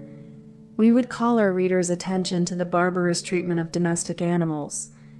It is difficult, of course, for the crocodile to digest such a mass all at once, and now he lies swollen out to the size of a mountain, awaiting death in insufferable agonies. In Europe, persons guilty of inhumanity towards domestic animals have long been punished by law. But in spite of our European enlightenment, in spite of our European pavements, in spite of the European architecture of our houses, we are still far from shaking off our time-honored traditions. Though the houses are new, the conventions are old, and indeed, the houses are not new. At least the staircases in them are not. We have more than once in our paper alluded to the fact that in the Petersburg side in the house of the merchant Lukyanov, the steps of the wooden staircase have decayed, fallen away, and have long been for a famous Gapitarov, a soldier's wife who works in the house, and is often obliged to go up the stairs with water or armfuls of wood. At last our predictions have come true. Yesterday evening at 8:30, Afimia Skapidarov fell down with a basin of soup and broke her leg. We do not know whether Lukyanov will mend his staircase now. Russians are often wise after the event, but the victim of Russian carelessness has by now been taken to the hospital. In the same way, we shall never cease to make the house porters who clear away the mud from the wooden pavement in the Vyborgsky side ought not to spatter the legs of passers-by, but should throw the mud up into heaps, as is done in Europe. And so on, and so on. What's this? I asked in some perplexity, looking at Prohor Savage. What's the meaning of it? How do you mean? Why, upon my word. Instead of pitying Ivan Matveyevich, they pity the crocodile. What of it? They have pity even for a beast, a mammal. We must be up to Europe, must. They have a very warm feeling for crocodiles there too. Saying this, queer old Prohor Savage dived into his papers and would not utter another word. I stuffed the Voice and the news sheet into my pocket and collected as many old copies of the newspapers as I could find for Ivan Matveyevich's diversion in the evening, and though the evening was far off, yet on this occasion I slipped away from the office early to go to the arcade and look, if only from a distance, at what was going on there, and to listen to the various remarks and currents of opinion. I foresaw that there would be a regular crush there, and turned up the collar of my coat to meet it. I somehow felt rather shy. So unaccustomed are we to publicity, but I feel that I have no right to report my own prosaic feelings when faced with this remarkable and original incident. Bobok dosh from somebody's diary.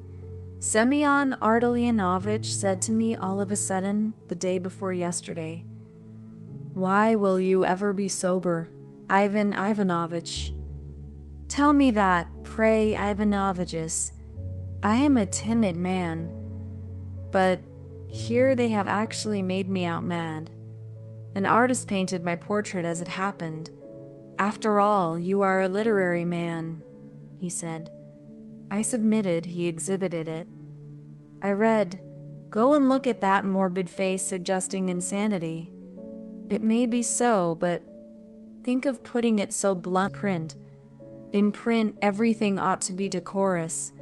There ought to be ideals, while instead of that, say it indirectly," Atnovich said to me, all of a sudden, the day-recover diversion. But no, he doesn't care to do it indirectly. Nowadays, humor and a fine style have disappeared, and abuse is accepted as wit. I do not resent it. But God knows I am not enough of a literary man to go out of my mind. I have written a novel. It has not been published. I have written articles. They have been refused. Those articles I took about from one editor to another. Everywhere, they refused them. "You have no salt," they told me.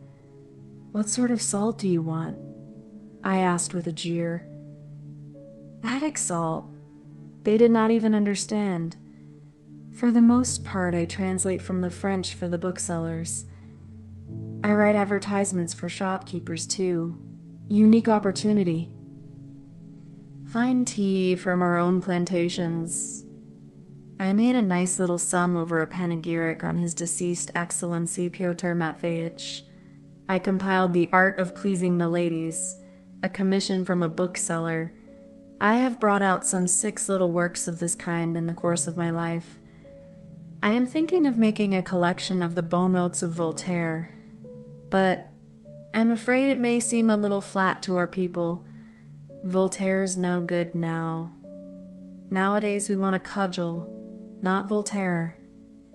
We knock each other's last teeth out nowadays.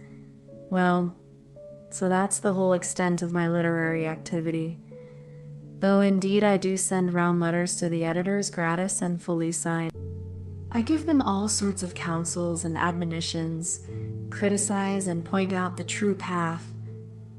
The letter I sent last week to an editor's office was the 40th I had sent in the last 2 years. I have wasted 4 rubles over stamps alone for them. My temper is at the bottom of it all. I believe that the artist who painted me did so not for the sake of literature, but for the sake of 2 symmetrical warts on my forehead. A natural phenomenon, he would say. They have no ideas, so now they are out for phenomena. And didn't he succeed in getting my warts in his portrait? To the life. That is what they call realism. And as to madness, a great many people were put down as mad among us last year. And in such language, with such original talent, and yet, after all, it appears, however, one ought to have foreseen it long ago. That is rather artful, so that from the point of view of pure art one may really commend it. Well, but after all, these so-called madmen have turned out cleverer than ever. So it seems the critics can call them mad, but they cannot produce anyone better. The wisest of all, in my opinion, is he who can, if only once a month, call himself a fool. A faculty unheard of nowadays. In old days, once a year at any fool would recognize that he was a fool, but nowadays not a bit of it. And they have so muddled things up that there is no telling a fool from a wise man. They have done that on purpose. I remember a witty Spaniard saying when, 250 years ago, the French built their first madhouses, they have shut up all their fools in a house apart to make sure that they are wise men themselves. Just so. You don't show your own wisdom by shutting someone else in a madhouse. K has done out of his mind means that we are sane now. No, it doesn't mean that yet. Hang it though, why am I maundering on? I go on grumbling and grumbling. Even my maidservant is sick of me. Yesterday a friend came to see me. "Your style is changing," she said. "It is choppy. You chop and chop, and then a parenthesis, then a parenthesis and a parenthesis, then you stick in something else in brackets. Then you begin chopping and chopping again." The friend is right. Something strange is happening to me. My character is changing, and my head aches. I am beginning to see and hear strange things. Not voices exactly, but as though someone beside me were muttering, "Bapo, bapo, baboko." What's the meaning of this Bobok? I must divert my mind. I went out in search of diversion. I hit upon a funeral. A distant relation, a collegiate counselor, however. I wasn't need-treed. What must it come to even to keep them in slip? Their father managed it, but now there is only a little pension. They will have to eat humble pie. They have always received me ungraciously, and indeed I should not have gone to the funeral now, had it not been for a peculiar circumstance. I followed the procession to the cemetery with the rest. They were stuck up and held aloof from me. My uniform was certainly rather shabby. It's 25 years, I believe, since I was at the cemetery. What a wretched place. To begin with the smell. There were 15 hearses with palls varying in expensiveness. There were actually 2 catafalques. One was a general's and one some ladies'. There were many mourners, a great deal of feigned mourning and a great deal of open gaiety. The clergy have nothing to complain of. It brings them a good income. But the smell. I should not like to be one of the clergy here. I kept glancing at the faces of the dead cautiously, distrusting my impressionability. Some had a mild expression, some looked unpleasant. As a rule, the smiles were disagreeable, and in some very much so. I don't like them. They haunt one's dreams. During the service, I went out of the church into the air. It was a gray day, but dry. It was cold, too, but then it was October. I walked about among the tombs. There are create. The third grade costs 30 rubles. It's decent and not so very dear. The first two grades are tombs in the church and under the porch. It's a pretty penny. On this occasion, they were burying in tombs of the third grade 6 persons, among them the general and the lady. I looked into the graves, and it was horrible. Water and such water. Absolutely green, But there, why talk of it? The gravedigger was bailing it out every minute. I went out while the service was going on and strolled outside the gates. Close by was an almshouse, and a little further off there was a restaurant. It was not a bad little restaurant. There was lunch and everything. There were lots of the mourners here. I noticed a great deal of gaiety and genuine heartiness. I had something to eat and drink. Then I took part in the bearing of the coffin from the church to the grave. Why is it that corpses in their coffins are so heavy?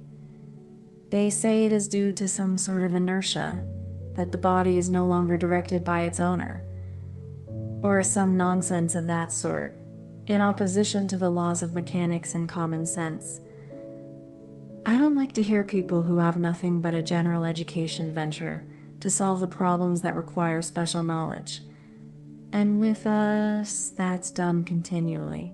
Civilians love to pass opinions about subjects that are the province of the soldier and even of the field marshal, while men who have been educated as engineers prefer discussing philosophy and political economy. I did not go to the requiem service. I have some pride, and if I am only received owing to some special necessity, why force myself on their dinners, even if it be a funeral dinner? The only thing I don't understand is why I stayed at the cemetery. I sat on a tombstone and sank into appropriate reflections. I began with the Moscow expedition and ended with reflecting upon astonishment in the abstract. My deductions about astonishment were these: to be surprised at everything is stupid, of course, and to be astonished at nothing is a great deal more becoming and for some reason accepted as good form. But that is not really true. To my mind, to be astonished at nothing is much more stupid than to be astonished at everything. And, moreover, to be astonished at nothing is almost the same as feeling respect for nothing. And indeed, a stupid man is incapable of feeling respect. But what I desire most of all is to feel respect. I thirst to feel respect, one of my acquaintances said to me the other day. He thirsts to feel respect. One of my acquaintances said to me the other day. He thirsts to feel respect. One of my acquaintances said to me the other day. He thirsts to feel respect. Goodness, I thought, what would happen to you if you dared to print that nowadays? At that point I sank into forgetfulness. I don't like reading the epitaphs of tombstones. They are everlastingly the same. An unfinished sandwich was lying on the tombstone near me, stupid and inappropriate. I threw it on the ground, as it was not bread but only a sandwich. Though I believe it is not a sin to throw bread on the earth, but only on the floor. I must look it up in Sovereign's calendar. I suppose I sat there a long time. Too long a time, in fact. I must have lain down on a long stone which was of the shape of a marble coffin. And how it happened, I don't know, but I began to hear things of all sorts being said. At first I did not pay attention to it, but treated it with contempt. But the conversation went on. I heard muffled sounds as though the speakers' mouths were covered with a pillow, and at the same time they were distinct and very near. I came to myself, sat up, and began listening attentively. Your Excellency, it's utterly impossible. You led hearts, I return your lead, and here you play the 7 of diamonds. You ought to have given me a hint about diamonds. What, play by hard and fast rules? Where is the charm of that? You must, Your Excellency. One can't do anything without something to go upon. We must play with dummy. Let one hand not be turned up. Well, you won't find a dummy here. What conceited words! And it was queer and unexpected. One was such a ponderous, dignified voice, the other softly suave. I should not have believed it if I had not heard it myself. I had not been to the Requiem dinner, I believe, and yet how could they be playing preference here? And what general was this? That the sounds came from under the tombstones of that, there could be no doubt. I bent down and read on the tomb. Here lies the body of Major General Pervoyedov, a cavalier of such and such orders. Passed away in August of this year. 55 perfect time. Rest, beloved ashes, till the joyful dawn. Dash it, it really is a general. There was no monument on the grave from which the obsequious voice came. There was only a tombstone. He must have been a fresh arrival. From his voice, he was a lower court counselor. Oh, ho! I heard in a new voice a dozen yards from the general's resting place, coming from quite a fresh... The voice belonged to a man in a plebeian, mawkish with its affectation of religious fervor. Oh, ho! Oh, here he is, hiccuping again, cried the haughty and disdainful voice of an irritated lady, apparently of the highest society. It is an affliction to be by this shopkeeper. I didn't hiccup. Why, I've had nothing to eat. It's simply my nature. Really, madame, you don't seem able to get rid of your caprices here. Then why did you come and lie down here? They put me here. My wife and little children put me here. I did not lie down here of myself. The mystery of death. And I would not have lain down beside you not for any money. I lie here as befitting my fortune, judging by the price. For we can always do that. Pay for a tomb of the 3rd grade. You made money, I suppose. You fleeced people. Fleece you, indeed. We haven't seen the color of your money since January. And our sins, the lady mimicked him contemptuously. Don't dare to speak to me. Oh, ho, ho, ho. You see, the shopkeeper obeys the lady, your excellency, because, as we all know, things are different here. Different how, we are dead say, because, as we all know, things are different here. Different? How? We are dead, so to speak, your excellency. Oh, yes. But still... Well, this is an entertainment, is a fine show, I must say. If it has come to this down here, what can one expect on the surface? But what a queer business. I went on listening, however, though with extreme indignation. Yes, I should like a taste of life. Yes, you know, I should like a taste of... I heard a new voice suddenly somewhere in the space between the general and the irritable lady. Do you hear? Your Excellency, our friend is at the same game again. For 3 days at a time he says nothing, and then he bursts out with, I should like a taste of life, yes, a taste of life. And with such appetite, and such frivolity. It gets hold of him, Your Excellency. And you know, he is growing sleepy. Quite sleepy. He has been here since April. And then all of a sudden, I should like a taste of life. Yes, I can't endure that quarrelsome Barabo. I know one little story about you, Your Excellency. Don't turn up your nose, please. How a manservant swept you out from under a married couple's bed one morning. Nasty woman, the general muttered through his teeth. Avdoya Ignatievna. Ma'am, the shopkeeper wailed suddenly again. My dear lady, don't be angry, but tell me, am I going through the ordeal by torment now, or is it something else? Ah, he's at it again, as I expected, for there's a smell from him which means he is turning round. I am not turning round, ma'am, and there's no particular smell from me. for I've kept my body whole as it should be, while you're regularly high." You horrid, insulting wretch. He positively stinks and talks about me oh ho. If only the time for my requiem would come quickly. I should hear their tearful voices over my head, my wife's lament and my children's soft weeping. How welcome that would be. Haven't they begun yet? Inquired His Excellency. Even those who came the day before yesterday haven't awakened yet, Your Excellency. As you know, they sometimes don't speak for a week. It's a good job that today and yesterday and the day before they brought a whole lot. As it is, they are all last year's for 70 feet round. Yes, it will be interesting. Yes, Your Excellency, they buried Tarasevich, the counselor, to... I knew it from the voices. I know his nephew.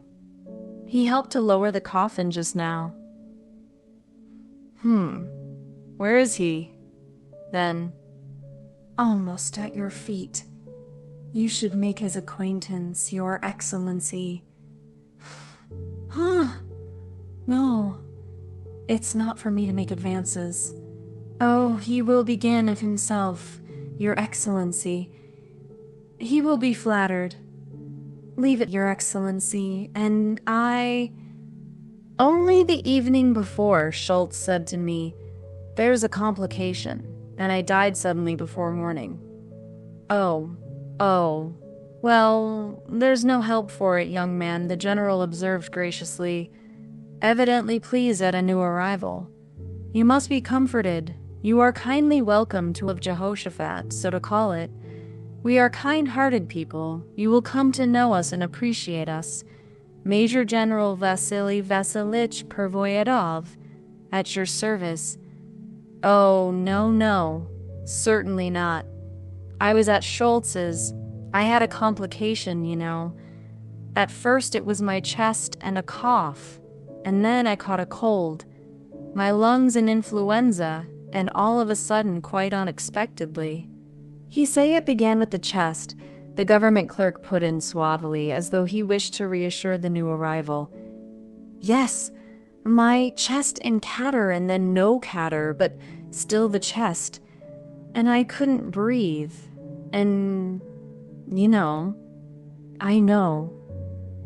But if it was the chest, you ought to have gone to eat, not to Schultz. You know, I kept meaning to go to Botkin's, and all at once.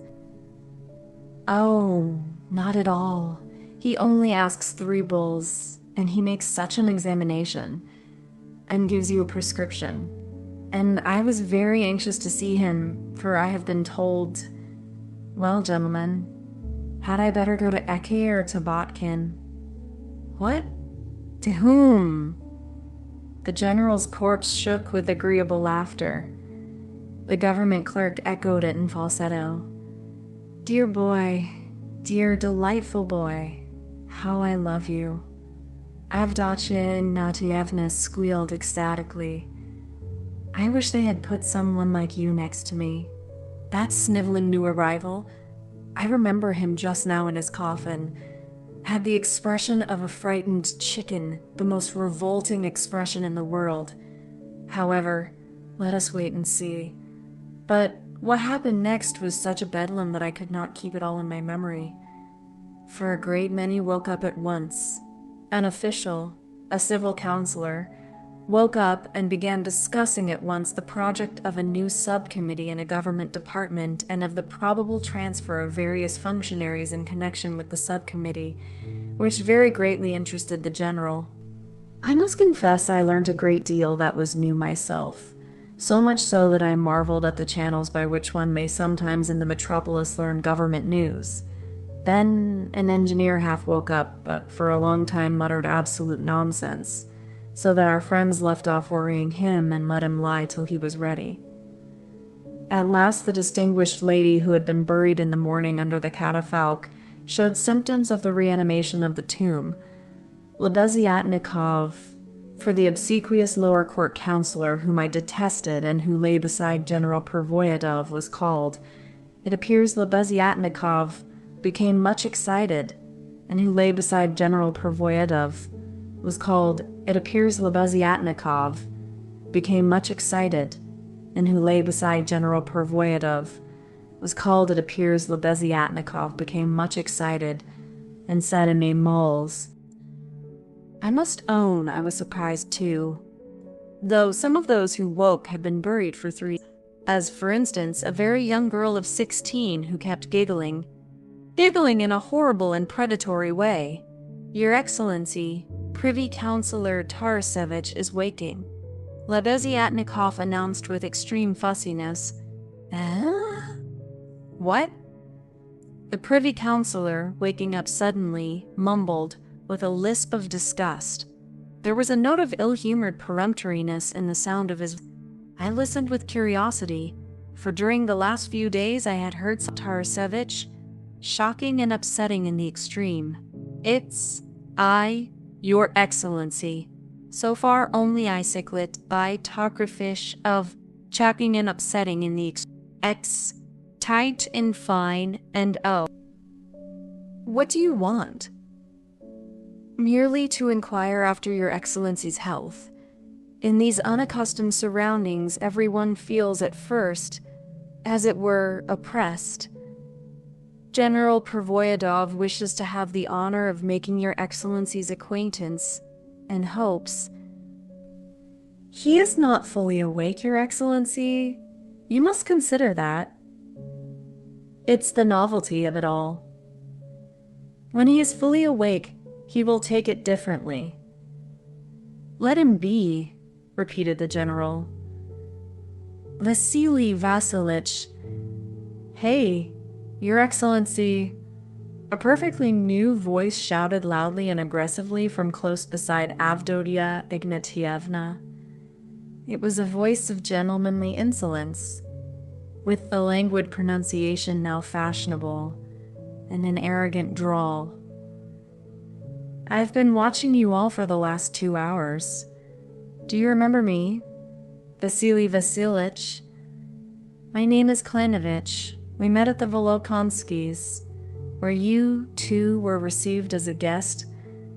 I mean it said, can it be really you, and at such an early age? How sorry I am to hear it. Oh, I am sorry myself, don't mind. And I want to amuse myself as far as I can everywhere. And I am not a count but a baron. Only a baron. We are only a set of scurvy barons, risen from being flunkies. But why I don't know and I don't care. I am only a scoundrel of the pseudo-aristocratic society. And I am regarded as a charming Polish son. My father is a wretched little general, and my mother was at one time received Enholu. With the help of the Jew Ziefel, I forged 50,000 ruble notes last year, and then I informed against him, while Julie Charpentier de Lusignan carried off the money to Bordeaux. And only fans, I was engaged to be married, to a girl still at school, 3 months under 6, with a dowry of 90,000. Avdotia Ignatievna, do you remember how you seduced me 15 years ago when I was a boy of 14 in the Cour des Pages? Ah, that's you, you rascal. Well, you are a godsend anywhere here. Ugh, you horrid creature. Still, I am glad you are here. You can't imagine the lack of life and wit here. Quite so, and I intend to start here something original. Your Excellency, I don't mean you, Pervoyedov. Your Excellency, the other one, Tarasevich, the Privy Councillor. Answer. I am Klenovich, who took you to MOL Fury in Lent. Do you hear? I do, Klenovich, and I am delighted. And trust me, he died 3 or 4 days ago, and would you believe it? He left a deficit of 400,000 government money from the Fund for Widows and Orphans. He was the sole person in control of it for some reason. so that his accounts were not audited for the last 8 years. I can fancy what long faces they all have now, and what they call him. It's a delectable thought, isn't it? I have been wondering for the last year how a wretched old man of 70, dowdy and rheumatic, succeeded in preserving the physical energy for his debaucheries, and now the riddle is solved. Those widows and orphans, the very thought of them must have egged him on. I knew about it long ago. I was the only one who did know. It was Julie told me, and as soon as I discovered it, I attacked him in a friendly way at once in Easter week. Give me 25,000. Who don't, they'll look into your accounts tomorrow. And just fancy, he had only 13,000 left then. So it seems it was very apropos his dying now. Grandpère, do you hear? Sure, Klinovich, I quite agree with you. And there was no need for you to go into such details. Life is so full of suffering and torment and so little to make up for it. That I wanted at last to be at rest, and so far as I can see, I hope to get all I can from here too. I bet that he has already sniffed Katachi Berestov. Who? What Katachi? There was a rapacious quiver in the old man's voice. What Katachi? Why, here on the left, 5 paces from me and 10 from you. She has been here for 5 days, and if only you knew, Grandpère, what a little wretch she is. Of good family and breeding and a monster, a regular monster. I did not introduce her to anyone there. I was the only one who knew her. Katachi? Answer. He. The girl responded with a jangling laugh in which there were the monster, cried Avdotya Ignatievna. Enough, Klinovich decided. I see there is excellent material. We shall soon arrange things better. The great thing is to spend the rest of our time cheerfully. But what time? Hey, you government clerk Lebeziatnikov, or whatever it is. I hear that's your name. Semyon Yevsich Lebeziatnikov, lower court counselor, at your service. Very, very, very much delighted to meet you. I don't care whether you are delighted or not, but you seem to know everything here. Tell me first of all how it is we can talk. I've been wondering ever since yesterday. We are dead, and yet we are talking and seem to be moving, and yet we are not talking and not moving. What jugglery is this? Don't beat about the bush. Platon Nikolaevich is our homegrown philosopher, scientist, and master of arts. He has brought out several philosophical works, but for the last 3 months he has been getting quite drowsy, and there is no stirring him up now. Once a week he mutters something utterly irrelevant. In his opinion, everything is concentrated somewhere in consciousness and goes on for 2 or 3 months, sometimes even for half a year. There is one here, for instance, who is almost completely decomposed, but once every 6 weeks he suddenly utters one word, quite senseless of course, about some Bobok, but you see that an imperceptible speck of life is still warm within him. I.e., small bean. It's rather stupid. Well, and how is it I have no sense of smell, and yet I feel there is a stench? It's the stench of the soul, he says, that in these 2 or 3 months it may have time to recover itself. And this is, so to speak, the last mercy. Only, I think, Baron, that these are mystic ravings very excusable in his position. Enough. All the rest of it, I am sure, is nonsense. The great thing is that we have 2 or 3 months more of then Bobok. I propose to spend these 2 months as agreeably as possible, and so to arrange everything on a new basis. Gentlemen, I propose to cast aside all shame. Let us. Many voices sang, and strange to say, several new voices were audible, which must have belonged to others newly awakened. The engineer, now fully awake, boomed out his agreement with peculiar delight. The girl Katika giggled gleefully. Oh, how I longed to cast off all shame. Avdotia Ignatievna exclaimed rapturously. I say, if Avdotia Ignatievna wants to cast off all shame, I should like it awfully same. But here I should like to cast off shame. I should like it awfully. I understand, Kleinvich, boomed the engineer, that you want to rearrange life here on new and rational principles. Oh, I don't care a hang about that. For that will wait for Kudiarov, who was brought here yesterday. When he wakes, he'll tell you all about it. He is such a personality, such a titanic personality. Tomorrow they'll bring along another natural scientist, I believe, an officer for certain, and 3 or 4 days later a journalist. And, I believe, his editor with him. But deuce take them all.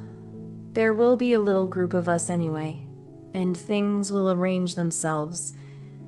Though meanwhile, I don't want us to be telling lies. That's deuce take them all. There will be a little group of us anyway, and things will themselves. Though meanwhile, I don't want us to be telling lies. That's all I care about. For that is one thing that matters.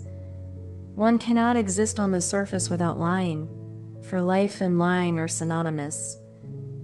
But here we will amuse ourselves by not lying. Hang it all. The grave has some value after all. We'll all tell our stories aloud, and we won't be ashamed of anything. First of all, I'll tell you about myself. Away with cords, and let us spend these 2 months in truthfulness. Let us strip and be naked. Let us be naked, let us be naked, cried all the voices. I long to be naked, I long to be, Avdotia Ignatievna shrilled. Ah, I see we shall have fun here. I don't want Eke after all. No, I tell you, give me a taste of life. Hey, he giggled Cadix. The great thing is that no one can interfere with us, and though I see Pervoyedov is in a temper, he can't reach me with his hand. Grandpère, do you agree? In the first place, General, you were playing preference in the grave, and in the second, we don't care a hang about you, drawled Klinovich. Sir, I beg you not to forget yourself. What? Why, you can't get at me, and I can tease you from here as though you were Julie's lapdog. And another thing, gentlemen. How is he a general here? He was a general there, but here is mere No, not mere refuse. Even here. I don't understand what the sword stands for, boomed the engineer. We shall run away from the Prussians like mice. They'll crush us to powder, cried a voice in the distance that was unfamiliar to me, that was positively spluttering with glee. The sword, sir, is an honor, the general cried. But only I heard him. There arose a prolonged and furious roar, clamor, and hubbub, and only the hysterically impatient squeals of Avdotia Ignatievna were audible. But do let us make haste. When are we going to begin to cast off all shame? Oh, ho ho! The soul does, in truth, pass through torments, exclaimed the voice of the and it happened suddenly and unintentionally, but the effect was striking. All became as silent as one expects it to be in a churchyard. It all vanished like a dream. A real silence of the tomb set in. I don't believe they were ashamed on account of my presence. They had made up their minds to cast off all shame. I waited 5 minutes. Not a word, not a sound. It could not be supposed that they were afraid of my informing the police. For what could the police do to them? I must conclude that they had some secret unknown to the living, which they carefully concealed from every mortal. Well, my dears, I thought, I shall visit you again. And with those words, I left the cemetery. No, that I cannot admit. No, I really cannot. The Bobok case does not trouble me, so that is what that Bobok signified. Depravity in such a place. Depravity of the last aspirations. Depravity of sodden and rotten corpses. And not even sparing the last moments of consciousness. Those moments have been granted, vouchsafed to them, and worst of all in such a place. No, that I cannot admit. I shall go to other tombs. I shall listen everywhere. Certainly one ought to listen everywhere and not merely at one spot in order to form an idea.